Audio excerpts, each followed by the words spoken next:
to their elders, and to all Yokuts and Miwok people, past and present.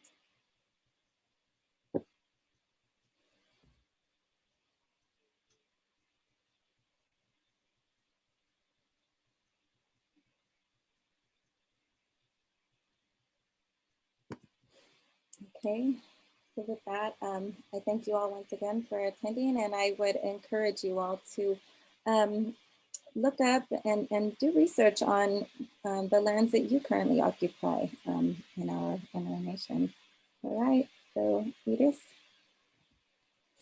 Yes, thank you very much for that, Helen. It is really important that we acknowledge that. We just passed up Indigenous Peoples Day this last week. And as we know, our nation is still in transition with that particular topic, as some of us are still acknowledging Columbus Day. So I'd like for us to just reflect on that for a second.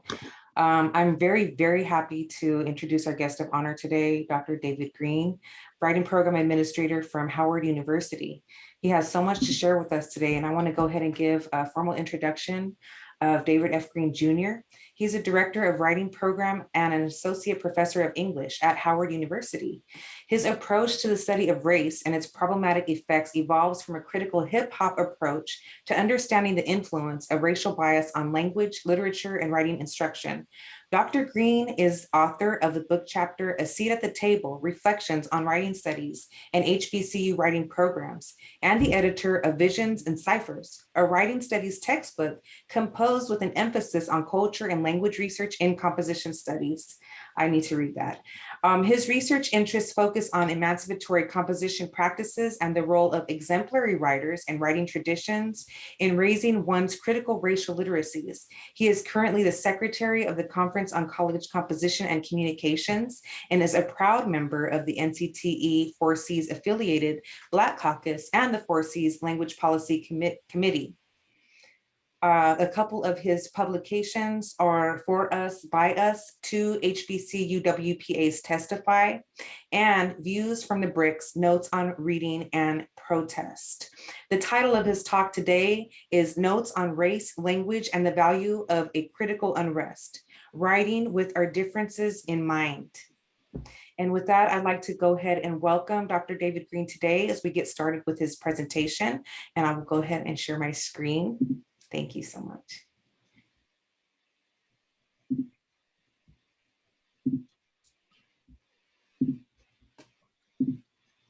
Hey, how's everybody doing?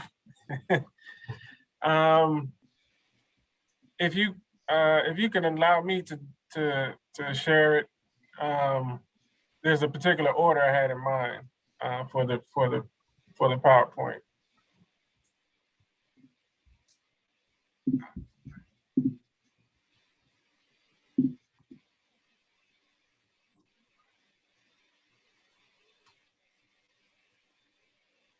It's not giving me that option for some reason. I usually see to be able to, oh, there you go.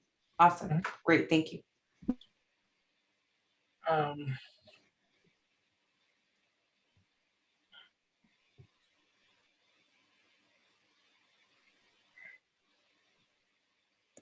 I want to go to,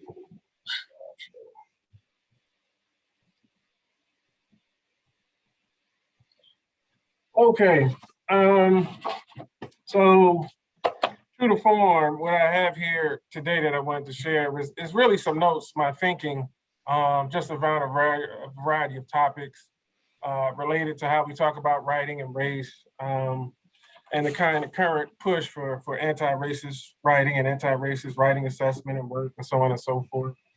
I won't get too much into the weeds, but a lot of this emanated out of a conversation that occurred on the writing program administration listserv in the summer. And the conversation kind of evolved around, these terms, diversity of thought. What do we mean when we think about diversity of thought and how we're providing students and teachers and instructors a variety of different perspectives on these conversations.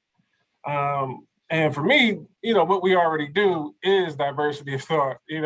Everybody comes from a variety of different critical dispositions and interests in the work of writing and rhetoric. This is what creates our field. And so these different perspectives are always at play and they're always informing one another. But my perspective in this conversation about anti-racist work and really about race and writing itself is that I think hip hop provides a vehicle and a useful way of kind of pushing forward and thinking about what the interrogation of race provides, the imaginative capacities of our students, the imaginative capacities of our instructors, the imaginative capacities of those who consider themselves writing program administrators, those who are in charge of the vision and direction of writing at particular universities and in interesting spaces. And so this work comes out of that. It's an attempt to try to make sense of my interest in hip hop, but also how we might reimagine some of the ongoing debates, in particular debates around the academic essay or the form of the essay in and of itself. And so I'll just begin. Nella Larson's Quicksand seems like an odd choice to begin a conversation about Black critical writing practices and their value to writing program development. But the Harlem Renaissance era novel, featuring the enigmatic biracial character of Helga Crane, captures the complex mix of surveillance, and erasure that shapes much of my thinking about conversations on race and writing. The novel will receive high praise from several critics, among them W.B. Du Bois, who would give a positive review of Larson's first novel and its interesting exploration of cultural and racial binaries. That is, binaries that too often strangle fluid forms of difference, as Eric King Watts notes. The racial politics and social tensions woven into Larson's text invite consideration of Black writing that highlights and is understood as contributing to our ongoing analysis of oppression and to the naming of white supremacy. My comments today evolve out of a desire to center in our thinking about the study of writing as exploration, a focus on difference and its effects on the critical literacies of both teachers and students. In some ways, I am picking up on Cheryl Wall's project as it is described in her more recent work on freedom and the will to adorn the art of the African-American critical essay. And in her work, she notes that Black writers working within the genre of the essay invite readers to join a dialogue, one that is presumed or imagined to continue after an essay ends. For Wall, the essay is about judgment. It is about exploration. That is, the exploration of our collective decisions and revisions regarding the human experience and shaping what we might consider or reconsider about the form of the essay itself. As Wall notes, the essay performs a complicated walk or dance with readers shaped by experience, tradition, and thoughtfulness. It is through this walk or this dance with writers and readers that one comes to frame how individuals organize and also understand responses to discrimination and oppression. Because writing functions as both art and intellectual practice, it provides a ritual for addressing racial injury through inquiry and creative analysis, and it serves as a resource for understanding the place and value of particular conversations about race. But here, I want to trouble the way we continue to discuss anti-racist writing, in particular, the way it's discussed in popular conversations about teaching and writing. I hope these notes that I have composed so far provide some usefulness to our thinking about social justice orientations towards writing instructions and the degree to which we can agree that our collective efforts towards social change are strengthened by an expansion of our critical composition literacy. And so I borrowed that term from a number of different folks, namely Carmen Kennard, but I like this idea of composition literacies if we understand composition as both art and practice, right? Composition itself is the reading and analysis of language, and then the use of that reading and analysis to bring together different ideas. And we see it all the time, and we celebrate writers for this kind of work. Toni Morrison in particular, James Baldwin, more recently, Ta-Nehisi Coates, and even Nicole Hannah-Jones. And these are the works that are kind of animating my thinking about what we're doing in the classroom that is not just responding to or counteracting acts of racism or how we may believe racism is embedded into certain practices of assessment or certain ideas about standardized language. Well, how do we respond to that? How are people responding to that? And how are we helping others to make sense of those responses?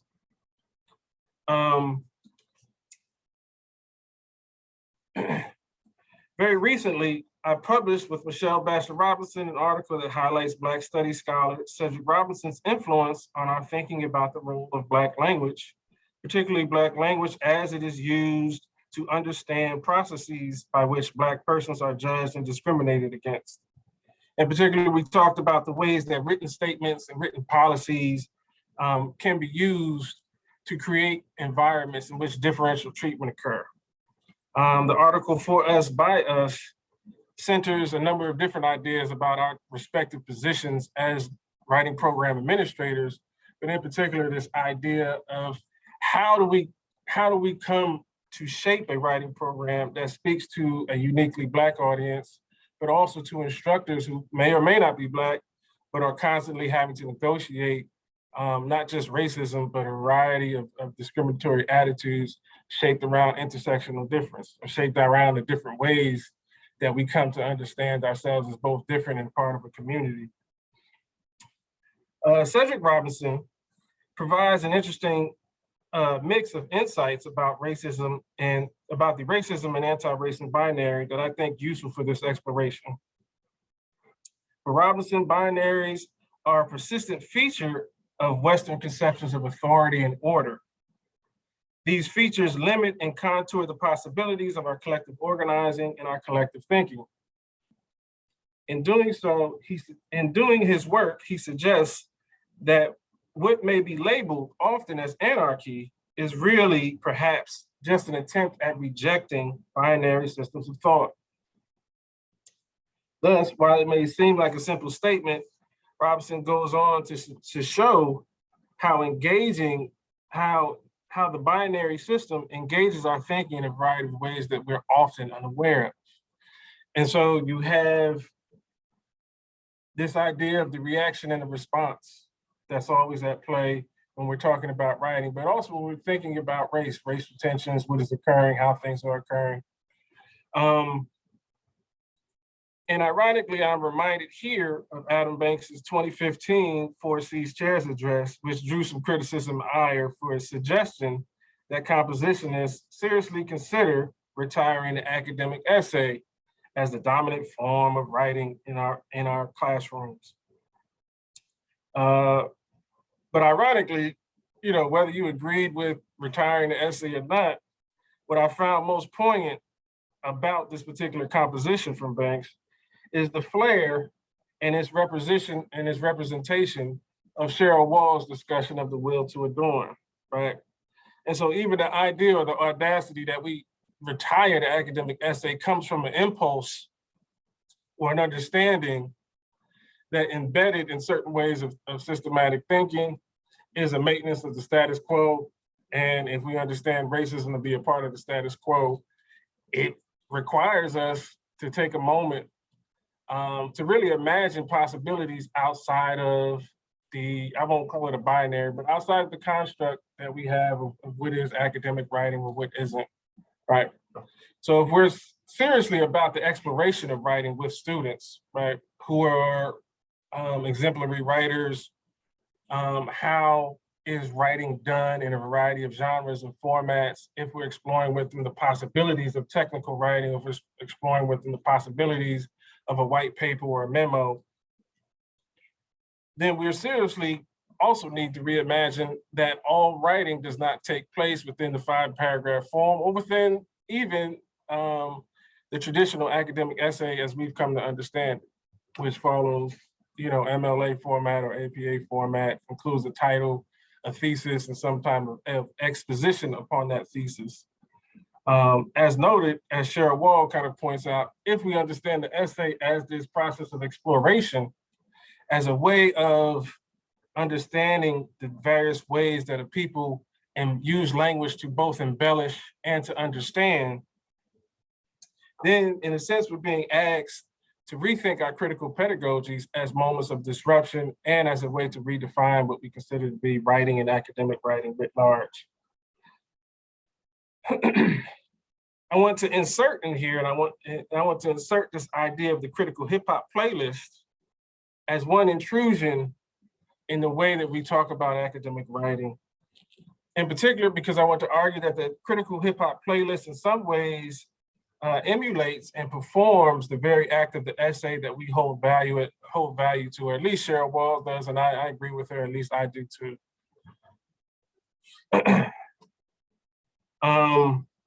Critical hip hop playlists for me provide a unique way of responding to complex discussions of racial injury through writing that encourages a type of memorialization, a type of sampling, and an analysis that is often associated with the critical literacies of hip hop DJs and hip hop heads themselves.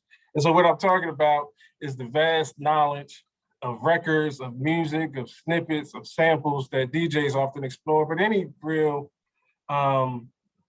music head or a person who's invested in any particular discourse will go down through that hole of crate digging, through that hole of research and exploration that goes along with thinking through a problem. If this is the case, then playlists capture a form of creative remembering informed by processes of arrangement and judgment aimed at placing one's analysis of structure and one's analysis of debate in the service of aiding one's thinking on a topic or a thematic point of relevance. For me, the playlist always provides a type of essay level critical work because it is often coupled with a purposeful long view of memory that can be potentially mobilized at any given moment in ways that allow readers to walk with racial difference as it appears in and outside of our spaces of comfort. Thus, one way we might conceive of the playlist is as a moment of unrest in examining the experiences of the past with others collectively. To do this, I want to give two different examples of what I think, not necessarily a critical playlist, but of this desire to write and compose in a way that performs a critical unrest that is essential to our own teaching and to our discussions about writing with students. So one might look to Nicole Hannah-Jones' 1619 project with Eddie Glaude's Begin Again, James Baldwin's America, and his urgent lessons for our own as contemporary examples of critical Black memory projects. Hannah-Jones' project, for example, is a multi-platform collection of creative, critical, and historical perspectives on the American founding history, written by a number of writers, critics, and scholars, and designed in a way that challenges our popular conceptions of American history. She works to illustrate a competing cultural understanding of these events and to address feelings of erasure around Black suffering. Alternatively, Glaude's work provides a critical and imaginative dialogue between Glaude and Baldwin regarding Baldwin's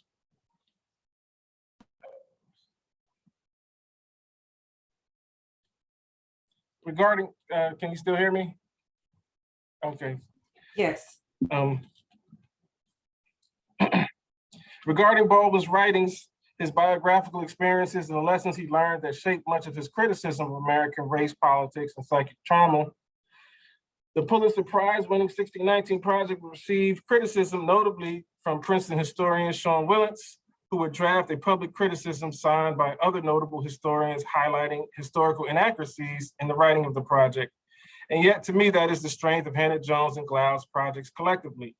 Neither project seeks to be bound by the expectations of conventions of academic historians or academics of any kind, really. And instead, both projects seek to produce a kind of cross-generational dialogue that builds on an understanding of combinatory writing and combinatory rhetoric. Right, so I borrowed that term from David Bartholomew, right? It's a handful, this idea of combinatory rhetorics, but I thought it captured this idea of blending, this idea of mixing that persists at the heart of hip hop, and that I see as useful in these complicated conversations about race that we'll continue to have as long as racism persists and as long as the construct of race continues to hold effects and consequences on our lives. If we were to add excerpts and examples from these two authors to our critical classroom playlist, right, the reading list, the playlist that we bring to class for students to consume, what other texts and ideas might we place on these playlists? Black memory projects, such as Hannah Jones and Glaude, often engage in unique approaches to remembering, a type of critical memory, a term outlined by Houston Baker as the exploration of past figures in the hopes of moving past nostalgia and into the realm of composing a deep and abiding understanding of the past. The concept, according to Baker, highlights a distinctively African-American approach to remembering, an approach shaped and informed by historical erasure and a rewriting of violent forms of racial terror experienced by Black citizens post-Reconstruction. And so Baker and others who talk about this idea of critical memory, often talking about the ways that history and memory are used as resources for writers, particularly Black writers, in how they think about or talk about race. And his references are like James Baldwin, Martin Luther King, Richard Wright. So there's a variety of different writers who are constantly drawing on either past personal experiences or past historical events to try to help us rethink these things. This is nothing new for us compositionists, right? And it merely takes us to the realm of invention, the space where we're constantly looking to the past as a source for trying to understand our contemporary and our present. But for me, critical remembering is tied to this compensatory practice, this practice of blending texts and ideas and perspectives in ways that make sense to the user or to the composer. It's a critical remembering that represents a Black critical writing practice, one that describes a way of playing with patterns in order to extend our understanding of both past and present as something palpable for an evolving understanding of people, communities, and ideas. As several scholars over recent years have noticed or expressed, a similar understanding of hip hop's employment of combinatory rhetorics provide a unique blend and approach to both critical arrangement and commentary expositions. And so here I'm thinking about Victor Del Hero's work, in which he used the idea of the hip hop mixtape to think about technical writing projects and the role of technical writing. Regina Bradley's work in chronicling Stankonia, in which she is looking at a mix of arrangement of experiences and Black texts around Outkast as a central guiding force, and uses that understanding to try to understand both Black culture and some of the performative responses that emanate from the South in our understanding about race. And so as both note, right, this combinatory practice is all through hip hop. It is a hip hop practice in and of itself. So we often associate it with just DJs because they're cutting and sampling in ways that we can recognize very easily. But as Bradley and Del Hero point out, it extends beyond DJs and into the vernacular areas, into the selling of mixtapes, the composition of artists and how they see themselves, the albums that they compose for a variety of different audiences, may they be mainstream audiences or just mixtape consumers. And we can even think about this in regards to B-boys and B-girls, hip hop dancers, right? It is the art, it is the way that somebody is able to bring in different ideas, perspectives, movements, approaches, all of that, and blend it into a single composition that makes sense, it provides insight, that becomes powerful. In particular, with regards to race and our teaching of writing, this idea of the composition of the playlist as composition, or the playlist as essay, derives from an understanding that arrangement and the selection process by which we do that often entail a kind of interpretive and critical practice in and of themselves. So as author, and I did forget to mention him as another critical proponent, James Peterson, and his work around playlists has been very helpful to my thinking on this. And in fact, he argues something very similar about playlists, as he notes that the thematic goals of playlists make an ideal form of intellectual disruption. it's through Peterson's charge in that regard that I'm reminded here of Pat Dazell's insights that not all forms of literacy or all forms of reasoning will encourage a critical consciousness amongst readers, right? This is where teachers come in. How are we helping people think about their selection process in ways that open up their imaginative capacities and also allow people to plot new directions for what they see as possible, and even in conversations about race and difference. If context and history are always vital to the act of composing, then the goal here is to begin to imagine types of playlists about race and writing that create alternative forms of participating with others in the process of imagining responses that shift the contours of the binary forms of injury and reparation, or the binary of injury and reparation. So how do we move beyond just simply identifying something as, oh, that's racist, or that's white supremacist, which I think is important work. And I think we need to constantly be working at that because things become embedded and normalized in ways that we can't see. But once we've done that, what does that have to do with our formal writing instruction and how we're helping students at least come to the conversation about race in ways that are helpful? And how do we help teachers do that?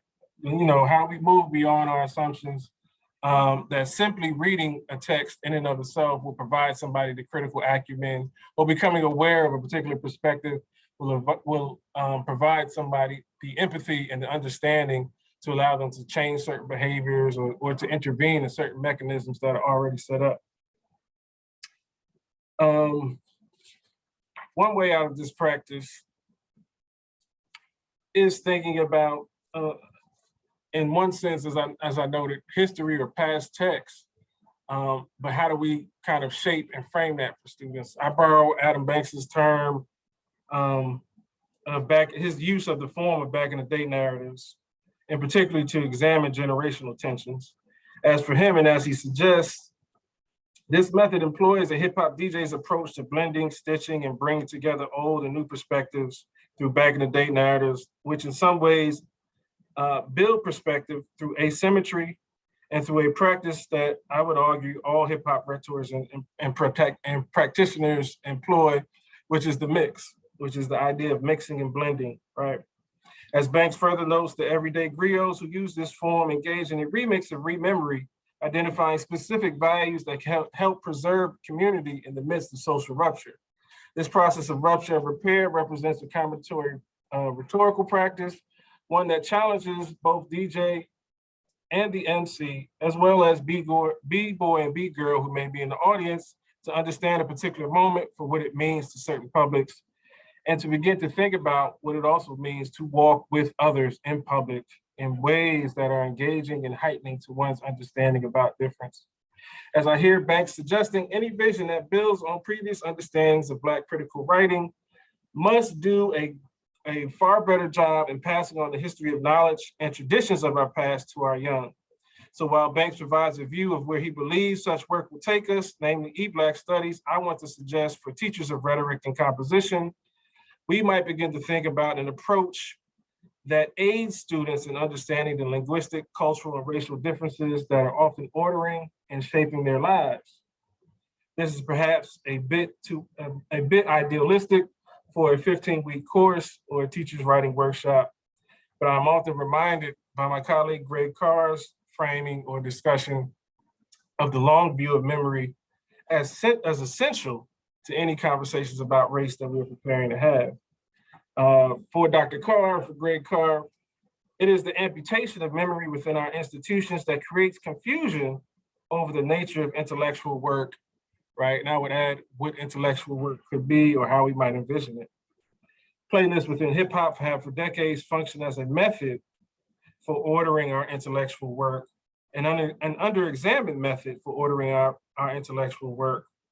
It is one that builds understanding not through traditional boundaries of order or through normalized practices, but instead through a complicated understanding of genre, of lineage, and of judgment.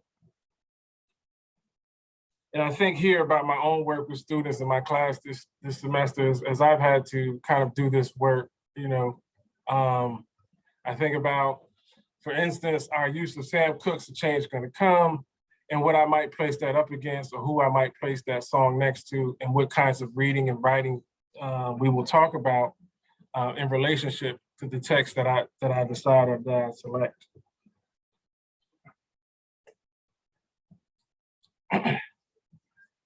So here I provide just one example of a playlist assignment I've developed and designed, and particularly for an African-American Foundations course. In this course, we explore a number of different Black writers and the Black writing tradition itself. And we're asking students to understand not just the art of the essay, but the art of Black expressive writing as a resource, as a tool to make sense of social injustice and coherent responses to that. And so as you'll see, because playlists provide a type of intentional organizing and sequencing that is valuable to how one thinks about relationship between texts, I use this assignment to build on sample-based hip hop practices and to highlight the relationship of text across time, as well as across context, in an effort to heighten students' imaginative capacities or imaginative responses to different textual relationships they may come upon within our class. And so it's at the intersection of all of the texts that are selected for a particular playlist that we begin to explore choices about arrangement, decisions of divergence for particular ideas, and then the erasure and replacement of particular texts. And so I begin with a preliminary playlist, one that asks students to begin to listen and to draw on their own intuitive and personal experiences and place those in conjunction and in conversation with the readings from class that we are engaging in. And so the idea of the playlist asks students to think about relationships across experience, but it also provides them a certain level of autonomy in the selection process that they engage in.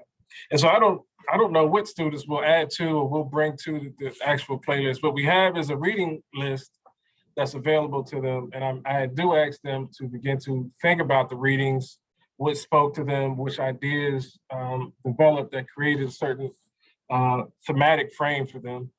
And in this case, this course is very explicitly about race, and it's about writers, Black writers of color who are explicitly talking about race.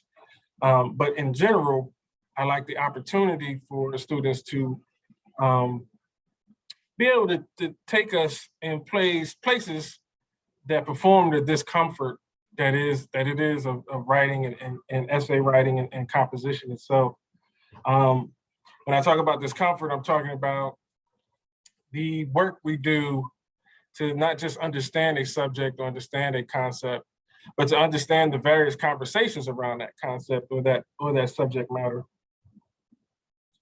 So I resist limiting the selection options as they provide a way of disrupting my own assumptions about what student writers will take from or bring to their reading for class and for their own critical purposes. While discussions about race and other writing assignments developed to help them think about the politics of colorism, for example, will appear in Larson's Quicksand, I also understand that the strength of Black critical writing practices, for which this assignment depends in large part on, stems from a desire to help them understand inequity as it exists in our current social order, but also to carve out moments of response and judgment that allows them to take ownership of the writing that they produce.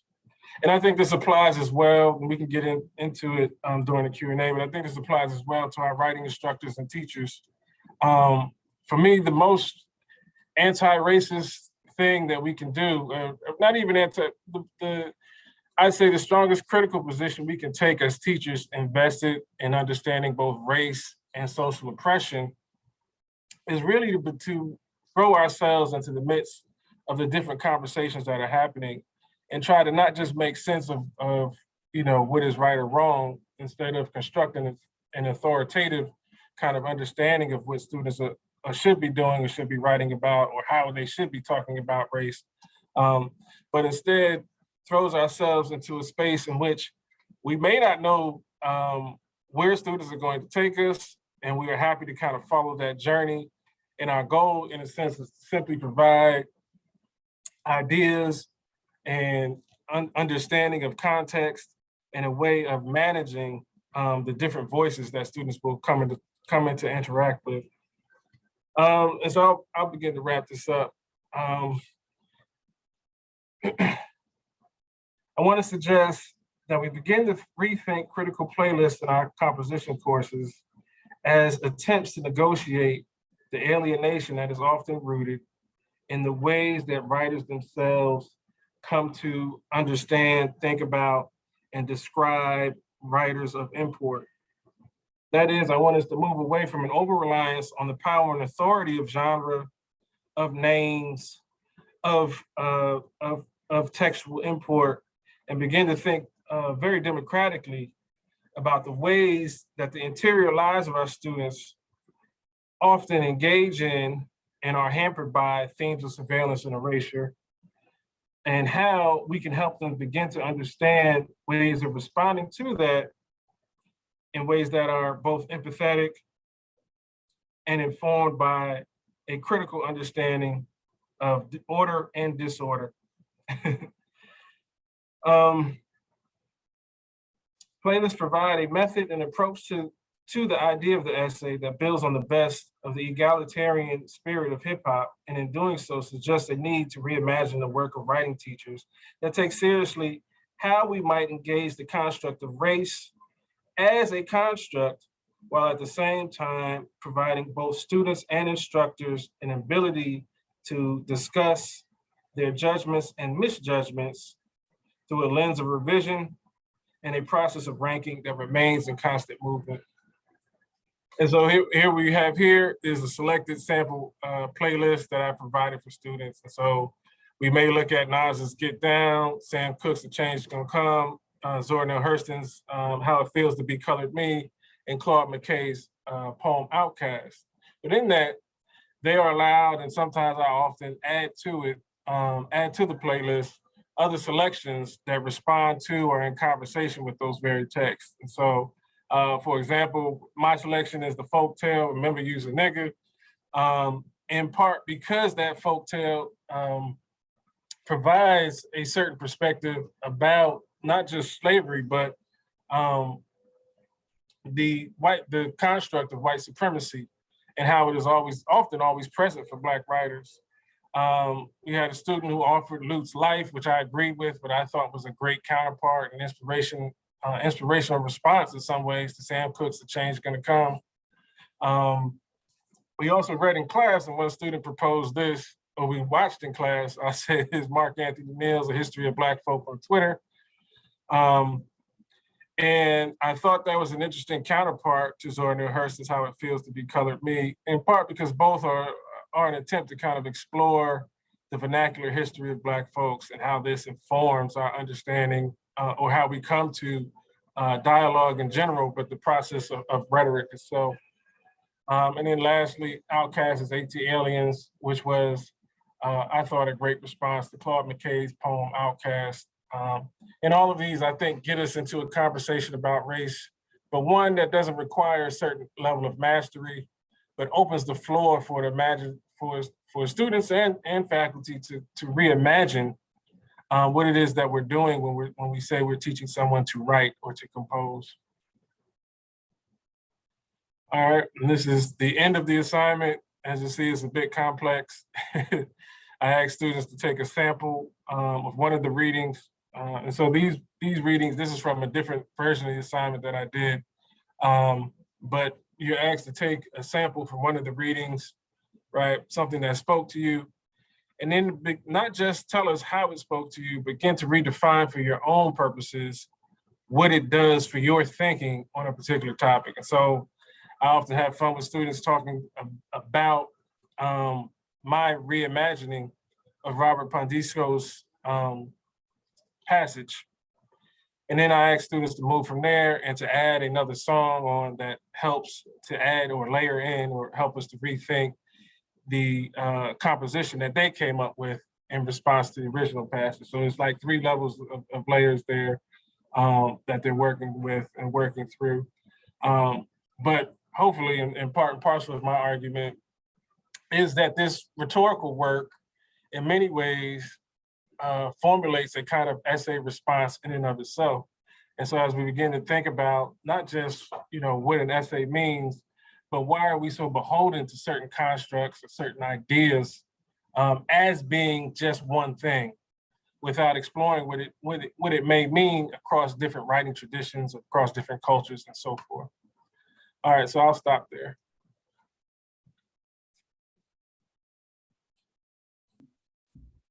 Thank you so much, Dr. Green, for your wonderfully engaging talk. And this is such a delightful assignment. I'm really excited about this hip hop playlist assignment. And I'm sure that other people in the audience have questions as well. I want to be able to give a brief moment for a Q&A dialogue between yourself and Dr. Melvin Beavers. In order to begin that, I'm going to go ahead and introduce Dr. Beavers and with a small introduction here. Melvin Beavers is an associate professor and first-year writing director in the Department of Rhetoric and Writing at the University of Arkansas at Little Rock. His research interests involve writing program administration, composition, pedagogy, online writing instruction, rhetorical theory, and popular culture studies. He teaches first-year writing and a variety of upper-level writing courses. His work has been published in Academic Labor, Research and Artistry, the WPA Symposium on Black Lives Matter, and an edited collection entitled Pedagogical Perspectives on Cognition and Writing.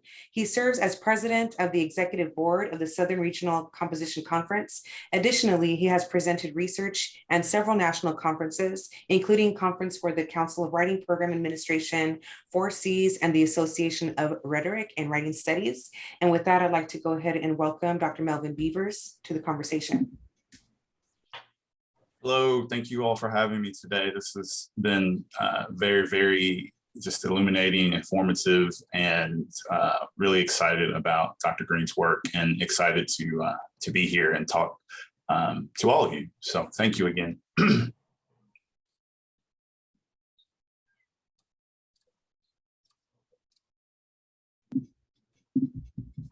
All right, so I'll go ahead and get us started then. There were a couple of questions that I tweeted out, and basically, we want to be able to have a back and forth dialogue, and we'll look at the Q&A in just a second. And either one of you can answer this question. What would you say to WPAs who are unsure of how to go about the first step of building an anti-racist pedagogical framework? I'll jump in there and give Dr. Green a minute to catch his breath, so to speak.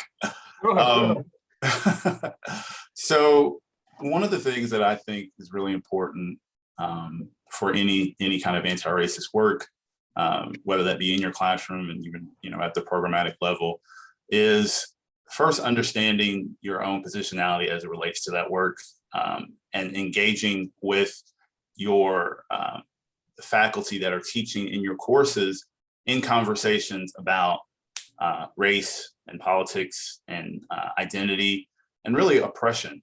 And I think part of that is opening the door to those conversations and really be, setting that as a value in the program, right? And thinking about, how do we want to move toward developing a program that really honors and respects all the ways that our students show up in the classroom. And so for me, first and foremost, it's about, engaging with faculty that are teaching in the program, primarily part-time faculty and graduate students, and, creating that space so that there is, that they know that they know the things that we want to do in the program, they know the values of the program, and that we can really make the program reflective of those values. And part of that, I think, starts with working with your faculty to develop a language diversity statement, perhaps, for the program. Or one of the things I did is I wrote a statement in solidarity with the Black Lives Matter movement last year, and made sure that that was something that my faculty knew that, that was something that we valued and something that we wanted to make sure that was present in our program. And so I think part of doing that is making sure that those doors and those lines of communication with your faculty are there. And then really thinking about how we can say really the values that we espouse, how can we make sure that those are enacted in the classroom? And so I think that's the first step to, I think, making sure that you have a program that you wanting to move your program into a more anti-racist direction is talking with your faculty, talking with your TAs, and really sort of saying, this is who we are as a program, this is what we represent, and let's talk about how we can then take that and do things that Dr. Green talked about in the classroom. And I would love to share my video, but I don't think that I can, or when I click on it, it doesn't allow me to. Yeah, the similar boat. I'm in agreement. I'm in agreement with Dr. Beavers. Only thing I would ask, and I think this is a central question, has been for how I think about writing program administration, and the idea of a program. What are we trying to achieve? When I think of a program, it is a series, not just of courses, right? Because students can compile their courses in any kind of way that they want to, but is an understanding of a sequence of approaches to study, of approaches to writing, that guides one's direction in how they engage in or think about a particular set of questions. Namely, the central question we often come to in first year writing is what is academic writing in and of itself? But for me, I take my notes from Meek Mill's. I think about this song, "What's Free," and I love that song in part because it's a remix or a re-envisioning of Biggie Smalls' "What's Beef" from his album Life After Death. But the way that Meek Mill and Jay-Z and Rick Ross take the concept of what's free is an exploration of definitions and how we come to different perspectives as racialized bodies within the American system. And so when I say what's free with regards to how we're thinking about writing, what are we asking or what are we allowing our writing instructor, or what are we empowering our writing instructors to both do and think about with regards to the act of writing, but also to the student bodies that they're engaging. And so it is an active empowerment, but one that is based off of critical reading, as Dr. Beavers points out, it is asking faculty to immerse themselves in a variety of different texts and questions around race that can inform and help to strengthen their racial literacy capacities, right? Their ability to recognize racial difference and certain racial practices that are stifling and constrictive, but at the same time empowering them to take control of their classroom in certain ways, and then also empowering them to allow students to push back and to insert their voices in certain ways as well. Yeah, I agree. I think part of what we're talking about here, and you mentioned this several times in your presentation, or you said this word several times. You said reimagining, and I think that that's really important for us to do as writing program administrators, is to begin to think more creatively, more outside of the box in terms of the kinds of assignments that we want our students to engage with. And I think that that's really an appropriate way to sort of think about this, because we are in a moment where we do need to reimagine what the possibilities are and what we would hope our students are learning and gaining from our program or from within their classrooms. And I definitely have faculty that they want to engage in this work, and they want to begin to try to think about how they can really provide more freedom, right? Bell Hooks talks about education being an act of freedom, and really think about what that means for their students. And I think that in part that's about creating that flexibility, right? When you talk about, general ideas about, the conventional academic essay or, the traditional research paper, and thinking about what those texts look like and what those texts represent, and whose ideas have traditionally informed those kinds of texts and that thinking.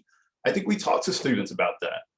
We bring them into that conversation, and we allow them to, think of, or again, reimagine what an academic text is supposed to look like, or what it should look like. And I think to just piggyback or go back to something that we were mentioning before about what an anti-racist program might look like. I don't think we can have that conversation without talking about other stakeholders, right? And what those expectations are.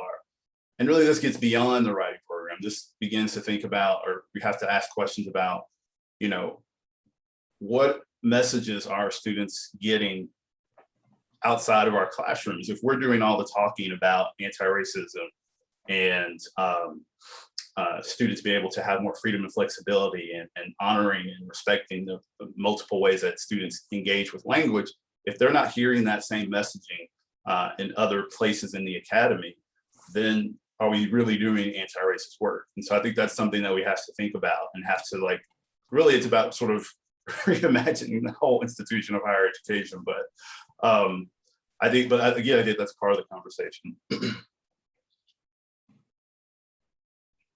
I just wanted to let you know, Dr. Green, that I believe Helen did make you a co-host if you wanted to share your video, not pressure, but I know you said that you were not able to. So I think you do have a capability to now.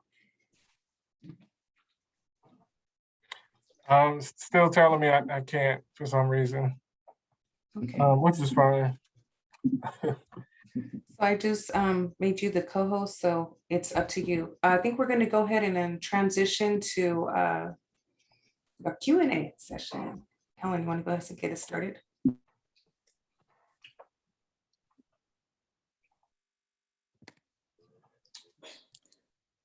Hi, sorry, it's not allowing me to make my video now. I'm very sorry. Oh, technology. Can you enable that, Edith? I can't hear you if you're talking. Sorry about that. All right, here we go. So our first question. Discussing song choices can seem vulnerable from some students. Is there a particular rhetorical move you do to help them open up? Does your sample playlist help provide that model which makes their choices more confident? I believe that question is for you, Dr. Green. Can you hear me? Yes. Okay. There's something weird going on with the video. But I agree. I think this whole process is a practice of vulnerability, in part because you, as mentioned, you don't know where students will take it, and you don't know what students are, and so on and so forth. So you're not prescribing them a particular way of entering the conversation, but what we want to do is provide them a number of different pathways to that participation. And so, like the playlist assignment is just one foray into kind of thinking about that, and what that can look like. But there's a bunch of different pathways to do this kind of work, and some of it includes the traditional formal response. But for myself, it's often an act of vulnerability on my part, that begins or jumpstarts this. As you saw, my playlist might include Sam Cooke and a bunch of different selections, and then also making myself vulnerable for the jokes that are going to come, the jokes about, how washed my hip hop is, or how old certain texts I might select are. But really, once we get into some of the thematic components, and I think that is part of the work there, is that it's not just random selection or selection based off of personal experience or how someone may be feeling about a particular song, but there has to be a serious thematic connection in which students can begin to talk critically about why they were inspired by a particular text to re-engage with a certain song or a certain film clip or a certain text, essay, book, et cetera, et cetera. So what kinds of conversations are sparked really by the playlist that we provide as teachers? And so it really starts with us, and back to our previous question, right? How do we empower instructors to be confident enough to be vulnerable with their students with regards to their reading lists, and then ultimately their playlist? I think that'll be a large guide into how students will respond and what they feel comfortable with responding with, and what they feel comfortable with sharing with in that classroom space. And so I'd say it begins with the teacher in a large extent. And I think if you're doing the work seriously, if you are working to expand your understanding of different cultures and different spaces, people are a lot more forgiving of that, right? You're a lot more shocked that somebody you didn't expect, is into a book or into, like, say, I'm into anime or something, like, that's into a text that you didn't suspect that they were into. But we're a lot more forgiving with folks who are attempting to enter a discourse that they're unfamiliar with, when the response is genuine, usually. And so I'm talking about our kind of social interactions and how we come to folks who may be coming to a different text or a text for the first time, but they do it earnestly with an attempt to try to understand. Sometimes folks are just mean and make those kind of mean jokes. But for the classroom space, and I think this is where the art of teaching takes a shift in what we've traditionally thought of as the teacher's authority, or how authority was wielded in the classroom. And instead, it asks us to begin to think about authority as this, in one sense, a shared practice, but in another sense, a form of transparency about the choices we make and why we make those choices, right? Usually that's coded and hidden away. You just hit students with the reading list. This is what it is. I'm the teacher. I understand it this way. This is how it works. And we've seen various critical pedagogues over the years argue about playing with this idea of the reading list or the playlist. For me, what better models do we have than the vulnerability that is exposed through the act of constructing playlists? And I'm thinking about those who put their playlists on Spotify. Uh-oh, we might have lost Dr. Green. I think he'll come back, but it was just interesting. As I was hearing him talk, I was thinking, ooh, ladies first, because I like Queen Latifah, which would really date me. Back to the late 80s. I know some of you are like, yeah, I know that song. But that might be a place of vulnerability for me, just kind of bouncing off of Dr. Green, because I do teach intersectional approaches in my first year writing composition class and first year writing seminar. And so I think that we have some two other questions in the Q&A that Helen will also facilitate for us. Hi, thank you, Edith. I was really enjoying David's discussion with all of us as well on that critical playlist, just amazing. All right, so, okay, well, the next question is for Dr. Green. I can read it aloud, and maybe if Dr. Beavers, you want to, oh, it looks like he's back. Yay, I'm connecting. All right. Welcome once again, Dr. Green. I'm happy that you're able to join us once more. I am going to ask the next question, which is directed at you, from Kendra Parker. Dr. Green, thank you for sharing your playlist assignment. I've heard about it, but seeing the fuller picture was quite useful. Can you share more about your approach to the assessment of the assignment or others, and how, as a WPA, you help your faculty move beyond a success-failure model when it comes to assessing composition? Okay, I think the first question is easy. The second question is hard. I think it should be hard, but I'll still try to answer both. So for the assignment itself, the assessment element of it, I think, shifts, and it moves to not simply a labor-based kind of model, but a different way of understanding arrangement as a form of composition, arrangement's connection to composition and the composing of language or ideas. And so part and parcel of my interest is in how students develop the theme, the central controlling idea of the playlist, or even if they decide to diverge from that, how they are able to explain or articulate to me what the goal of the actual playlist is and what it's meant to do. If we think about our own playlists, that we use in our everyday lives, right? You have a playlist for the gym, you got a playlist for your ride home, right? You have a variety of different playlists for different purposes that do a certain work.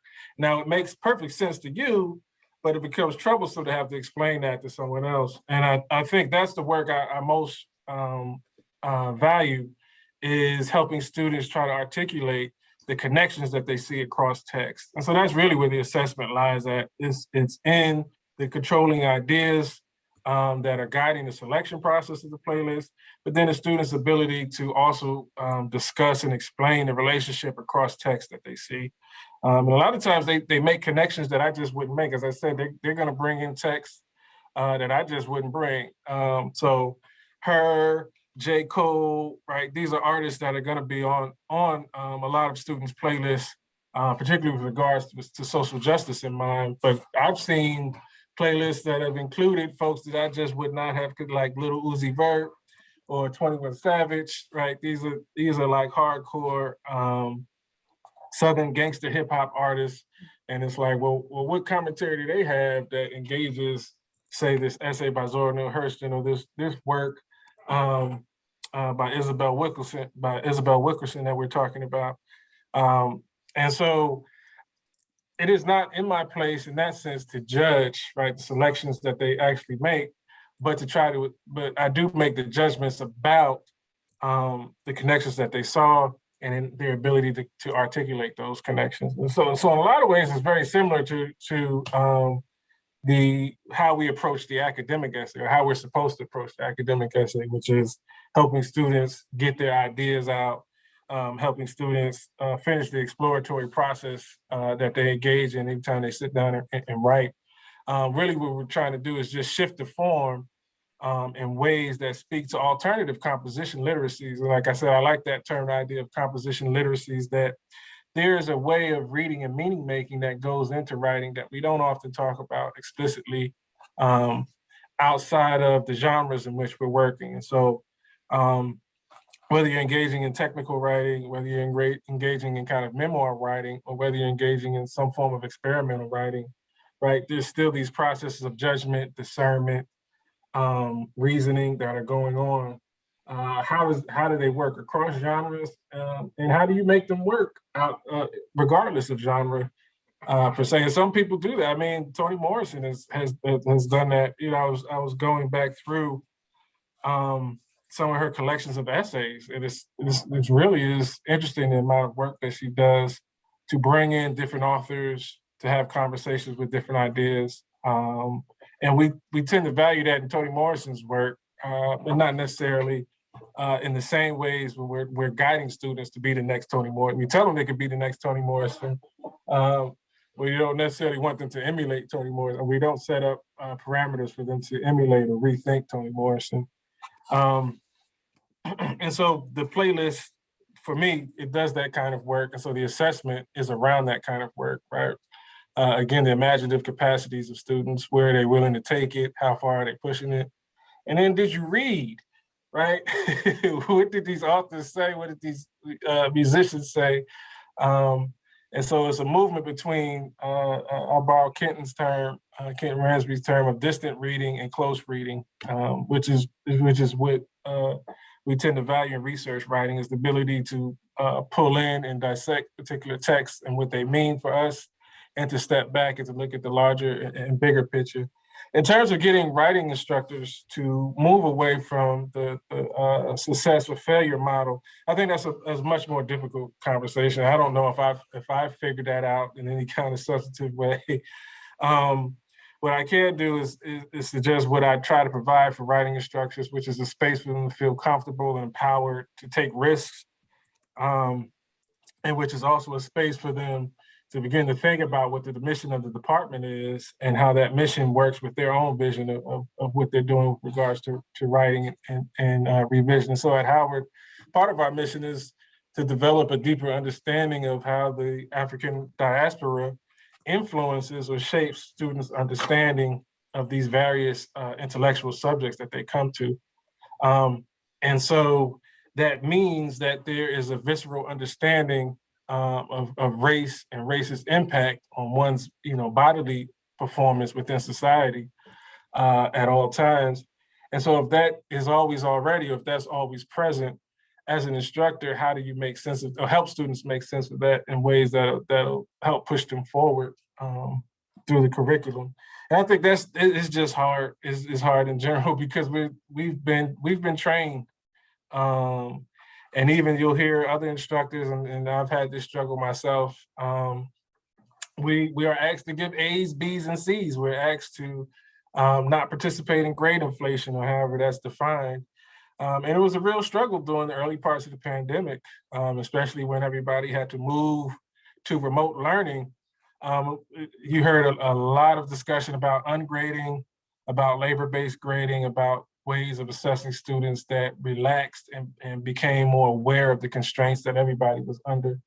And if we can do it in those moments, why can't we do it all the time? What does it look like to do it all the time is, I think, the stronger question. I think it's, we just have not put our minds to that work to the degree I think we should. There are a number of folks who are writing about this, who are doing that work.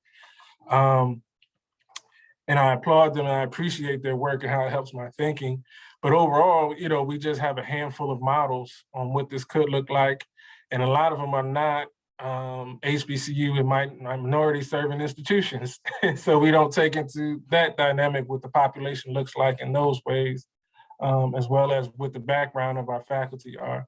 There's a lot of work that has to be done. I don't know if I've totally figured it out. As I said, I try to provide the environment, the context, and try to provide encouragement to explore and to engage some of these ideas, much in the same way I talk about this playlist.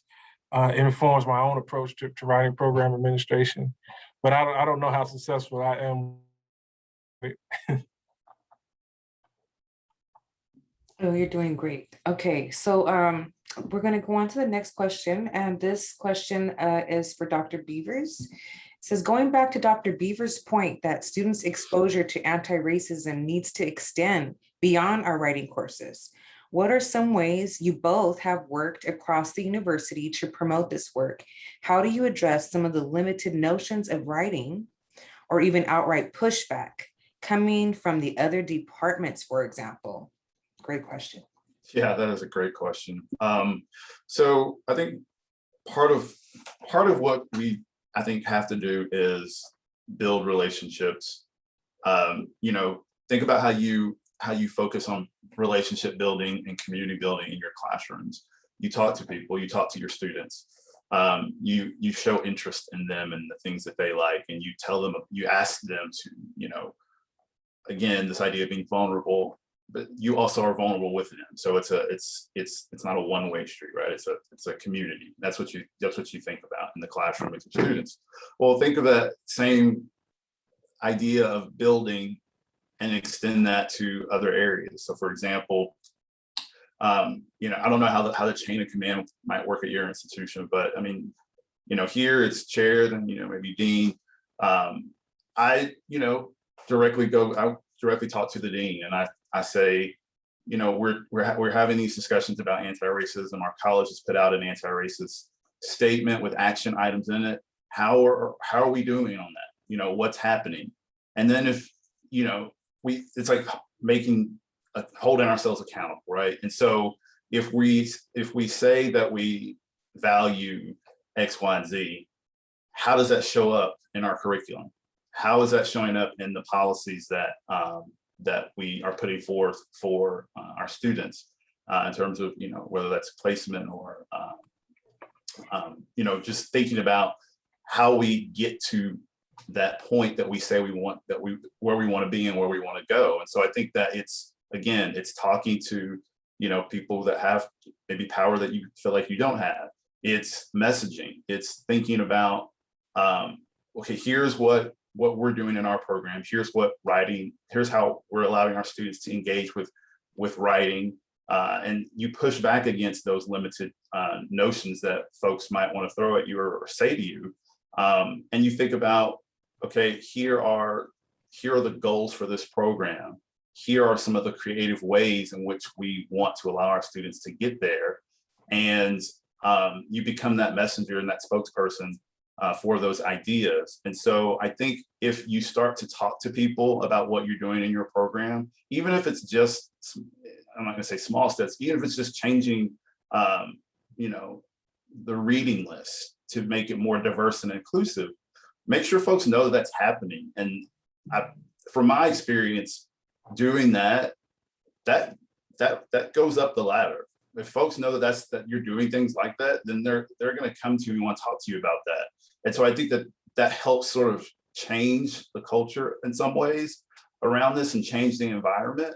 But also it shows that you're really taking an active role in, changing, what's sort of has been the default, right? What has sort of always been the way that we normally do things. And I would just also encourage you to look at what your university's mission statements are. What is the university saying it values? Is it community engagement? Well, here's what community engagement really is. And look at our community. Look at the the students that we're serving. If that's an important piece of the puzzle, then it has to move beyond just what students are hearing in their first year writing courses, or and those messages have to continually get echoed throughout the campus. And but I guess first and foremost, it's figure out a way to build a relationship with someone that you might perceive to have a little more power than you do. And like for me on my campus, it was with my dean. That's where it started for me. And I think those are the important moves to try to make. But again, this is there's not a one size fits all model, right? You really have to think about what your local contexts are and how you want to, and understanding who, I guess in some ways it's like thinking about how mapping out your campus, right? And who do you go to when you need an answer to a question or to help you solve a problem?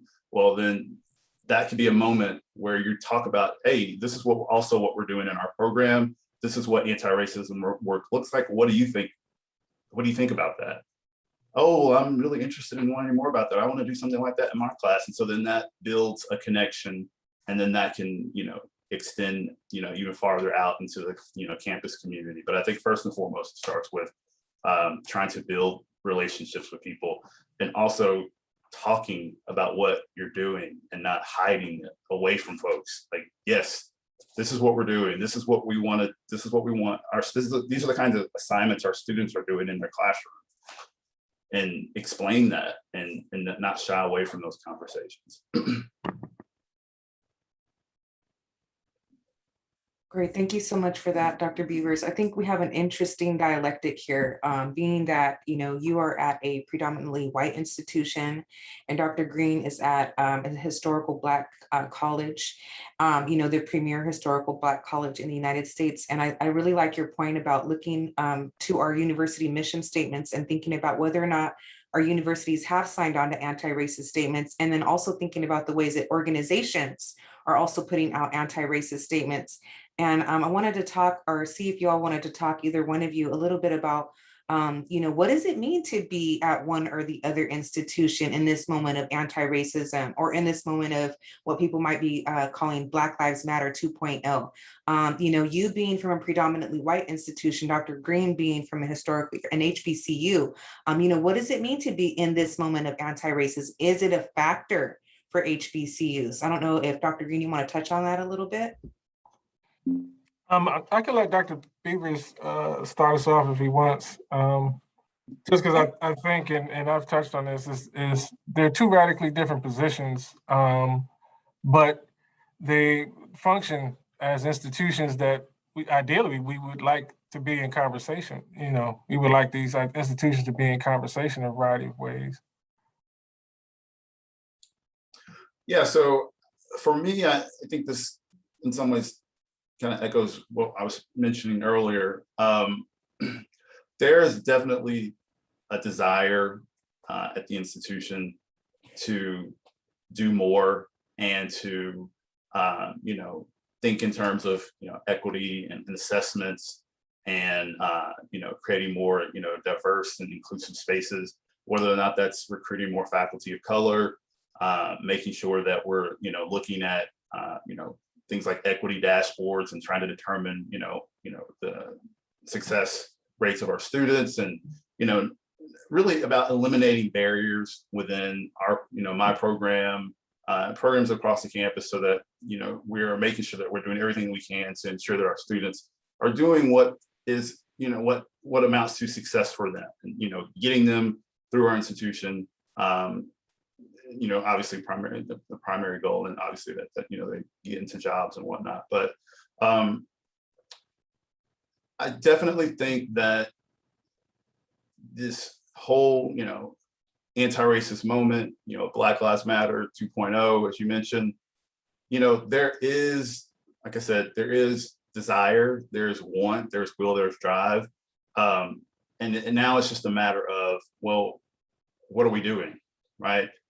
How are we going to help our faculty or develop our faculty so that they can, come up with curricula that is reflective of the students at the institution, as well as making sure that it's not just sort of placating to the same old sort of status quo kind of thing. And I think part of what we're doing is we're having more conversations. We just had a racial barriers chat, if you will, yesterday.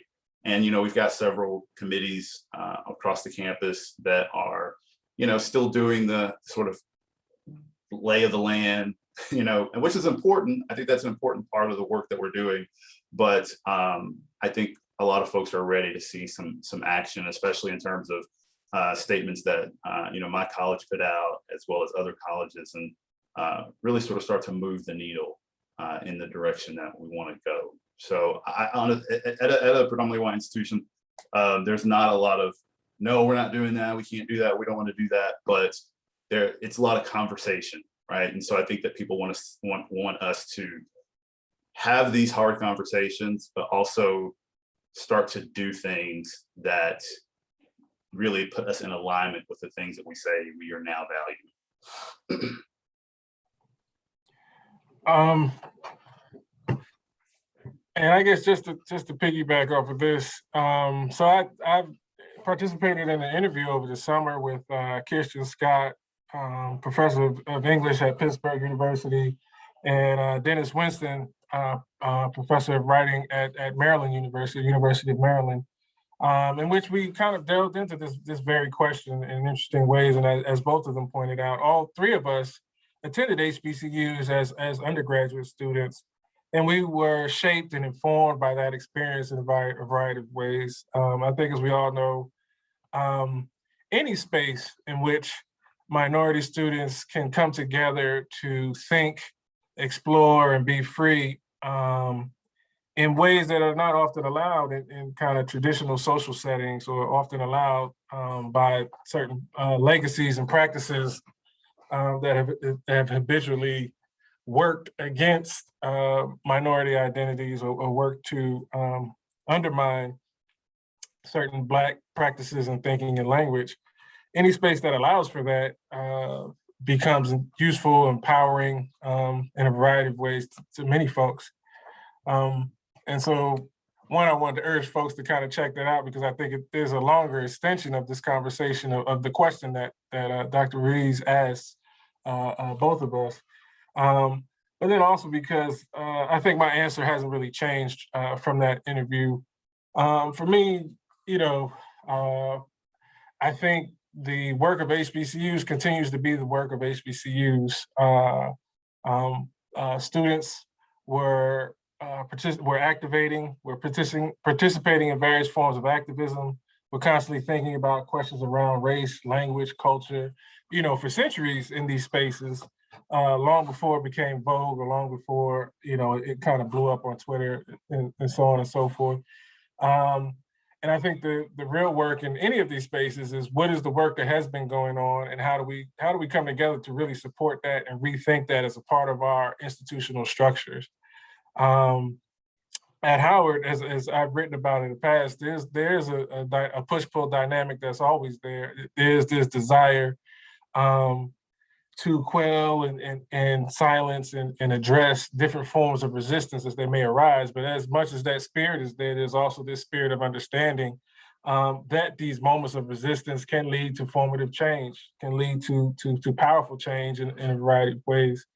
And so really what I think is probably most palpable, and something that connects along these different institutions, is, not just what are the students saying, but how are the students protesting, and what are they protesting about?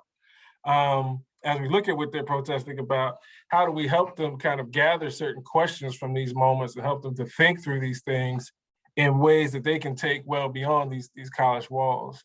For me, that is just as much an element of the college experience of the university education, as is the first year writing conventions that they're asked to develop, the mathematical concepts that they're asked to absorb, the different engagements with science that they are provided by the different course structures that they're given. So this idea of resistance, of pushback, of protest becomes very powerful because it looks different in each space. And so what are the legacies that are forming these conversations in these spaces? And then how might we be able to use those to forge other conversations across difference or across institutions? One of the things that's constantly and always bugged me, and I think it's changed for a large part, but a lot of people have been working to kind of address this, but it has always been the kind of dynamic when we talk about HBCUs, they're special case situations, right? This is what happens on this campus or in this way, and it may not prepare you for the real world is the other kind of response that goes with it, as if we're not always already interacting in a way that is in the real world. You know, it's real to me. So what I would say is with regards to the HBCU and PWI kind of question, like what's happening, how are they engaging this idea of Black Lives Matter 2.0? I think the proof is in the action. How do we study the actions of students? How do we study the folks who are doing the moving, the thinking? What kinds of courses are being taught to address this? What kinds of stances are folks taking? And once we have an assessment of that, once we have a fuller understanding of that, we can begin to make some really smart insights, or provide some really smart insights about what next steps could be in terms of any kind of cross-institutional collaborations, what those would look like, what have they looked like historically. In many ways, it's a kind of dominating function in which the PWI holds all the money and the resources, and the HBCU is either asking for a favor or for change. We saw this years ago in a request for HBCU sports games to be aired on ESPN or on national television at times that made sense and that really gave folks coverage, as opposed to, years ago, you had to catch, if I wanted to watch the Hampton Howard game, I had to catch it on ESPN 5 or something like that at a weird time or a weird hour. So what are the power dynamics that are at play that, again, control surveillance and erasure, right? Those feelings of surveillance and erasure, those feelings of being silenced or being cut out at particular times from the conversation. And how do we move past that in ways that don't just push towards racial reconciliation, but really push us to think dynamically about what does this stuff look like outside of the white, black, or race, anti-racist binary that gets constructed? How do we move beyond that? How do we help folks move beyond that? Part of that is exploring what the activism looks like on the ground level.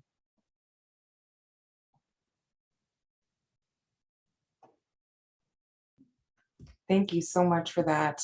So we are at the 11 o'clock time, but we actually want to address the final question here before we leave for today. I think it's an important question.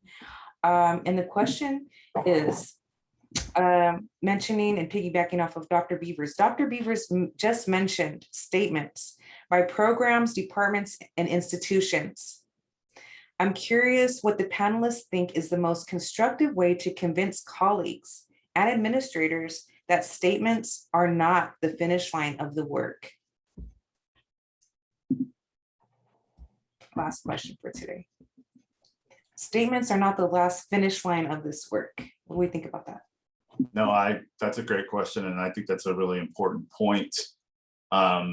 Statements are just statements, right? They're great, but they have to have some teeth in them, right? They have to have some movement behind them. And I think part of it is, if we're, again, I think it's examining who we say we are.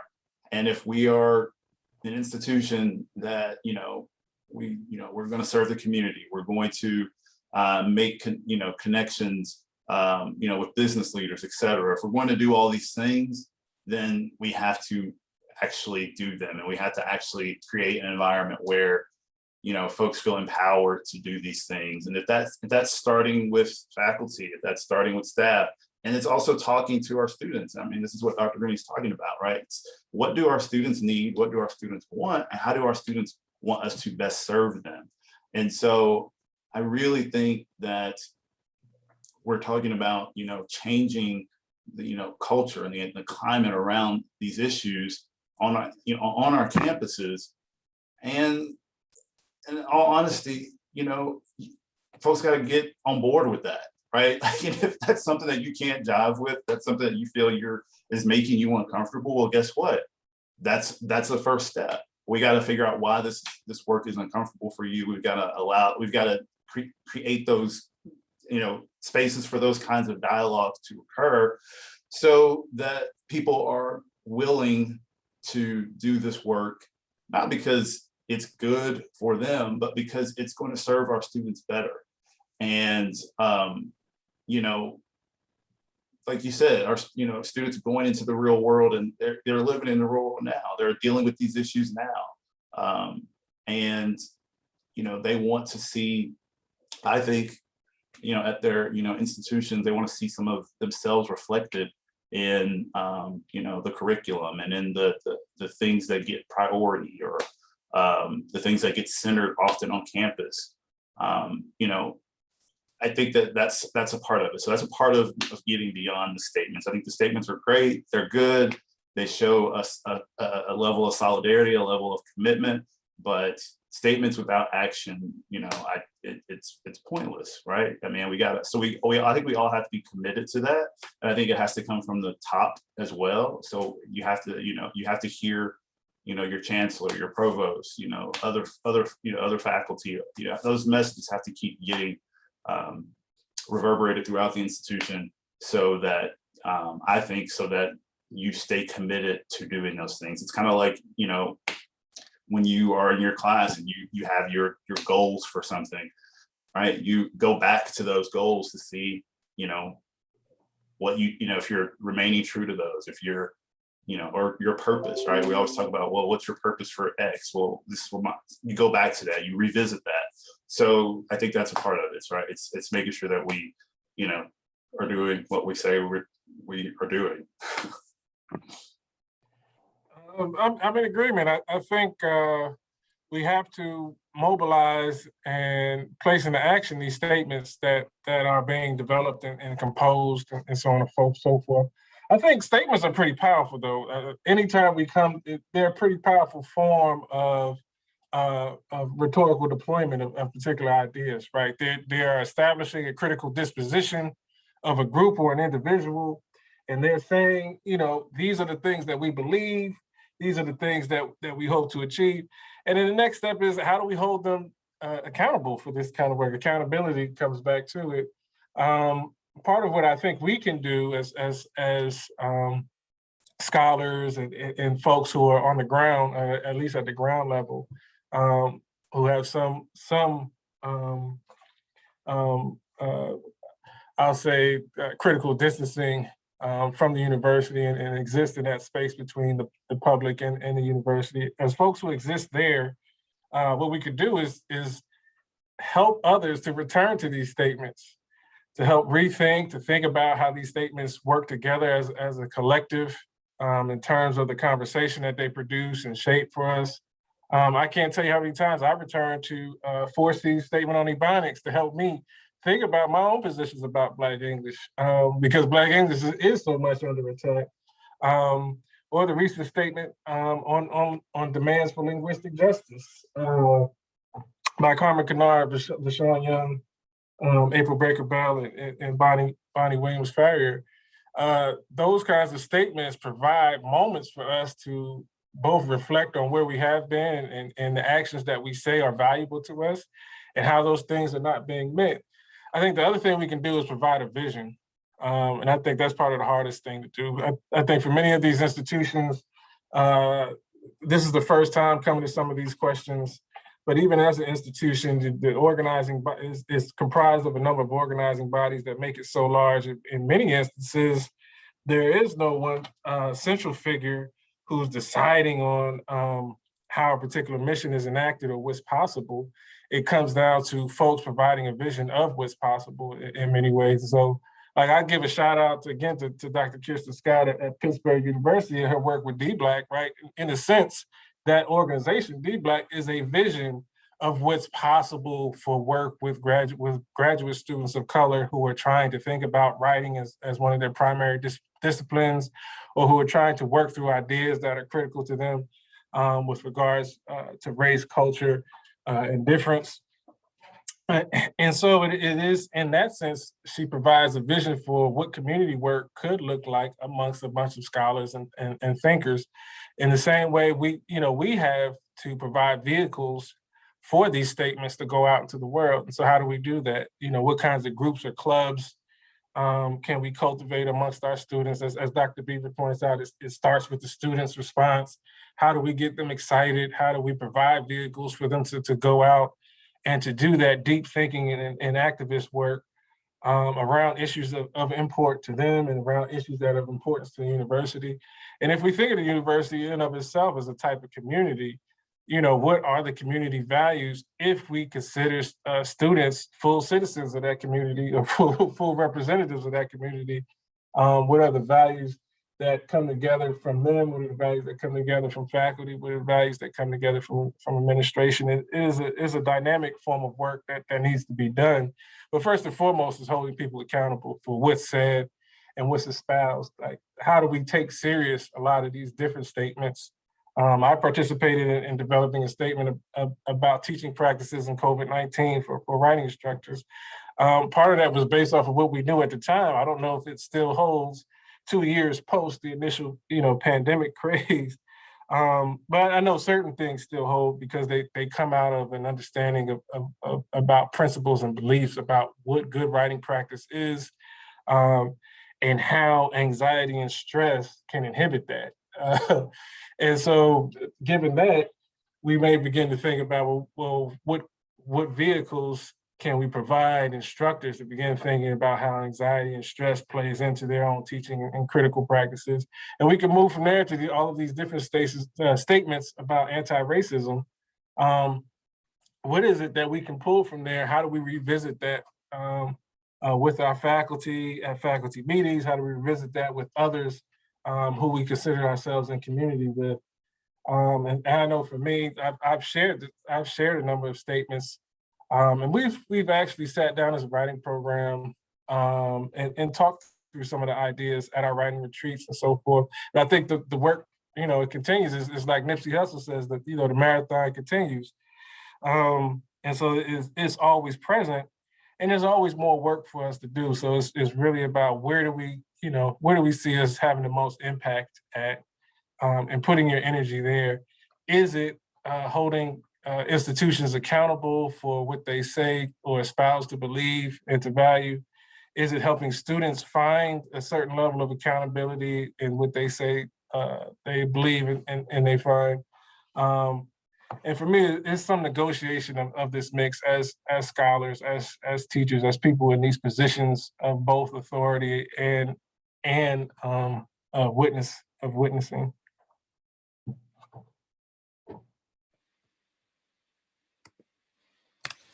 That was great, Dr. Green. Thank you for that. I mean, everything you said is just so, I feel like that's just so powerful to remind us that, how, rhetoric, right? It's powerful and it matters. And so I appreciate you for clarifying and making those points. I've enjoyed the dialogue so far, Dr. Beavers. Hopefully I get to see you in person one day. Yes, absolutely. 4 C's maybe. Yeah, right. I was gonna say, hopefully we'll see all y'all in Chicago. Yeah.